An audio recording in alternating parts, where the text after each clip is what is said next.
Here it is, our first battle against Team Plasma. The problem with Team Plasma, as far as I'm concerned, is that their story arc is supposed to reach out to the real-life issue of animal treatment, and it makes it seem like, you know, not everything is black or white. It's always something in between. But the way Team Plasma has been written, they are decidedly evil. So they are completely black, if you will. So as a result, you know, it probably could have been done a whole lot better. And they all yell Plasma as they're defeated, by the way. But yeah, I can't help but think that it could have been done a lot better. Of course, if we had the villainous team that wasn't really a villainous team, then we probably wouldn't have much of a rivalry with them, but I don't know. There are some damn good, skilled writers in the world, and I think someone out there would have been able to do a much better job depicting Team Plasma as something else than just pure evil. But anyway, back to what's going on right now. Right now, these two plasma grunts are busy being pummeled by someone who became a trainer like less than 2 hours ago, which is the supreme shame for any evil team, I guess. But then again, I guess this is the result of standard issue team, evil team Pokemon being crap like Patrat and Purloin.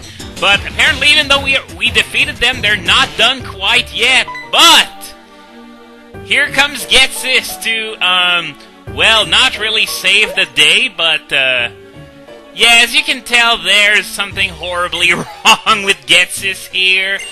Because, no, he's not become Sephiroth all of a sudden. This is all an illusion, as you probably guessed. And they're trying to work out how Getsis is feeling. And, yeah, these two really aren't the sharpest tools in the shed. Then again, one of the criteria for being a grunt in an evil team is to have a pea-sized brain, so I guess I can let that go. So that's going to be enough to make them go away. It's sort of weird that a villain would continue doing what he's doing even after being defeated. It doesn't happen a whole lot in Pokemon. Either way, this thing that just appeared is Musharna, the evolution of Munna. So right now, Bianca's using her own pea-sized brain to try to work out what happened. Basically, oh yeah, here's Fennel, who's going to explain it for us. Basically, what happened was that Musharna, like, summoned a dream from the grunts and made it sort of real, but not quite real. But oh well, Musharna created an illusion using its dream power, and that made the grunts go away in order to rescue Munna. No, sorry. Munna's not quite that legendary. But anyway, Fennel is repeating what I said just now.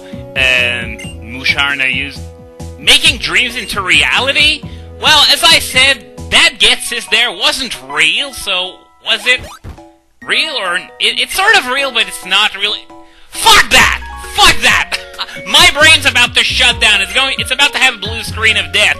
Anyway, Fennel got her dream mist, which was dropped by the Munna. So, yeah, as Bianca's saying, she's going to look for Munna, because I'm going to assume that it's this particular Munna that ends up being on her team. And I was about to forget, there are a few items in this area, so I'm going to go hunting for them right now. Right here, we've got a Pokeball. And down here, we don't have anything. There are some stairs over there that give me access to some more items. So while I get there, have you noticed by any chance that something was missing so far from this game? Something like, you know, old Pokemon? If you've never played the game, you might not be aware of this. Then again, you just might. But Black and White, in the main game, no old Pokemon at all. Only new ones. So the Unova Dex is entirely filled with new Pokemon. Now, this was a pretty interesting idea to sort of apply a reboot to the series, but here's where it went sort of wrong, in my opinion. You see, there are 156 new Pokemon this generation, and as a result, that's a lot of Pokemon for a new generation, so as a result, some of them are more questionable and might not have made the cut had they not needed that many, because 150 is just about the bare minimum. Oh, Leaf Tornado! That's a pretty good move to learn this early in the game, so I'm going to get rid of Wrap. One thing about Leaf Tornado, though, is that it only has 10 PP. For a move that has 65 power and 95 accuracy, that's really not a lot. 10 PP is on par with Earthquake, Ice Beam, Thunder, stuff like that.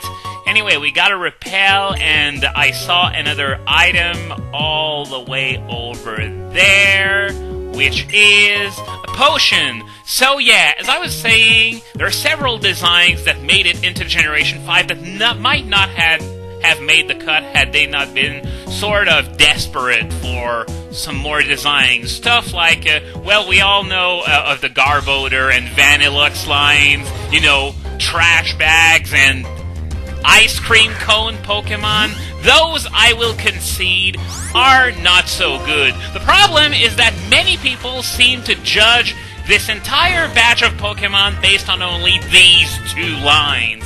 And, of course, I'm preaching to the choir at this point, because I don't really pander to Gen 1ers, but that's not a fair assessment to make at all.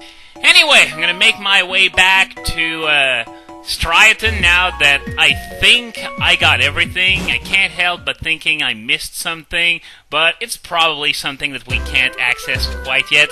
And season change! Would you look at that? Since we are now in July, this means that a brand new season has started.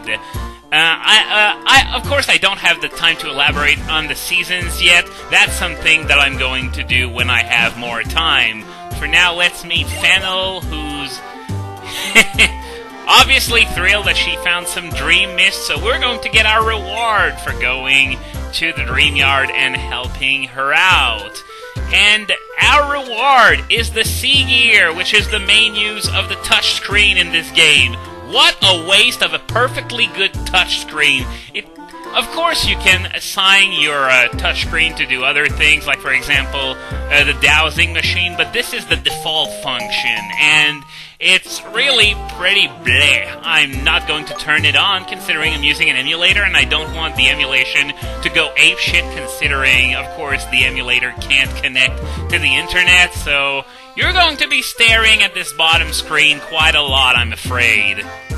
Well, to be fair, I might be able to turn it on, but I don't really want to experiment with that, at least not on screen. Maybe I'll do it off screen if I care enough. But yeah, one of the functions of the Sea Gear that she's going to talk about is Game Sync. What Game Sync does, yeah, why not? I can explain why she does. But yeah, Game Sync basically sends one of your Pokemon to sleep, and while that Pokemon is asleep, you can go on the Global Link website if you have an account there, and you can go to the Dream World there. Now, elaborating on what the Dream World does and what's inside, it's going to take quite a bit of time, so once again, this is something else that I'm going to elaborate about later on when I have the time. I'm saying that a lot, but yeah, I'm going to have to talk about a lot of things, and I don't think I can go back to my Wind Waker LP until I'm done with that laundry list. So if you had any questions about where Wind Waker went, well, now you have an answer. It's on hold! Now, what does Amanita want? This is for me. Please take it. Don't be shy. What is it? Oh, it's the Pal Pad. Right. You can use the Pal Pad to add your friends to it and be able to trade or battle with them over the internet. We're going to get over this whole functionality, well, in not too long, because now that we have the Sea Gear, we can actually use the second floor of the Pokemon centers. And you can register friends in the Pal Pad either by inputting their friend code manually or by communicating with them through infrared connection if you happen to trade or battle or do whatever with them through the Sea Gear. So, do they have anything else to say. Game Sync is fascinating. Do you think so? No, it's not. The Dream World sucks!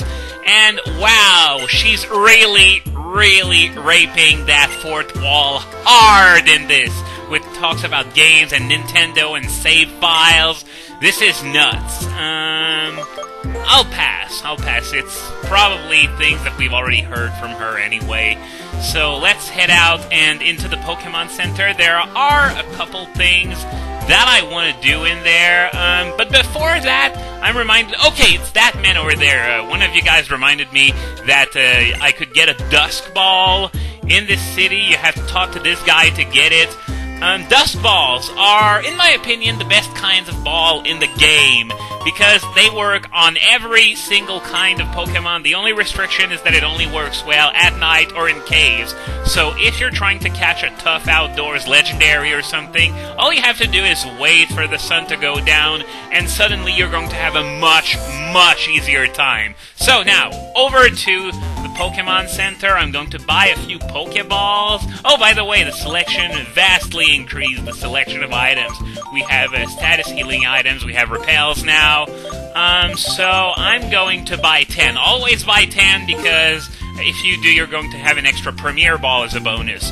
You won't get one if you buy only 9, and you're going to be less cost effective if you buy more than 10. So always buy them 10 at a time. So now I'm going to heal my Pokemon, and after that I'm going to head to the second floor to describe its functionalities in a bit more detail. First, let's check out this world map. Welcome to GeoNet, the high-tech globe. So, what would you like to do? Well, I'm gonna register, just for fun. That information may be provided to friends and strangers through DS wireless communications. Yeah, if I interact with people over a wireless connection or Wi-Fi connection, they're going to be able to see where I am. So, let's go to Canada, and I'm going to choose my province, which is Quebec. So, you can change your location data. I'm not sure if I can choose something new if I start a new file, though. Not exactly sure on that. And seems like the green dot was over Montreal. Just to make it clear, I don't live in Montreal. I just imagined that they put the dot there because it's the biggest population center. Anyway, let's take a look at the functionality of these 3 booths there. So, this one here, it's where you want to go if you want to use the random matchup system or the GTS, both of which, quite frankly, I don't recommend. Let's take a look at what random matchup actually is, for your sake. It's a battle with other Pokemon fans from around the world. 5 kinds: single, double, triple, rotation, and Wonder Launcher. Random matchups have 2 modes, free and rating mode. So free mode, it's just, casual, but rating mode is a lot more competitive. And you can only participate after you set up a global link account and register GameSync ID, etc. Do all those shenanigans. There's info on each separate mode. As I said, free mode is more casual, rating is more competitive. Though I honestly don't recommend using that if you want to be on a competitive ladder. Usually simulator play is going to be a lot better than cartridge-based play. So if you want something, you can go on Pokemon Online, though I guess not so much now that it's being phased out in favor of Pokemon Showdown. But my point still stands. Simulator play is vastly superior. Not just because it's more convenient, because that's where most of the really good players actually are. So, there are some special rules, I believe, for this, for random matchups. Yeah, it's flat level 50, so anything higher than level 50 will be brought back down to level 50. Nicknames can't be used. You have a limited time to choose Pokemon for a battle, to give orders to your Pokemon. Yeah, it's a whole clock thing. I'm not aware of how different these time restrictions are from when you're on a simulator. I'm not really in the know about that because I never really tried random matchup. Okay, so yeah, there's also a time limit for each individual match. So that does it for random matchup.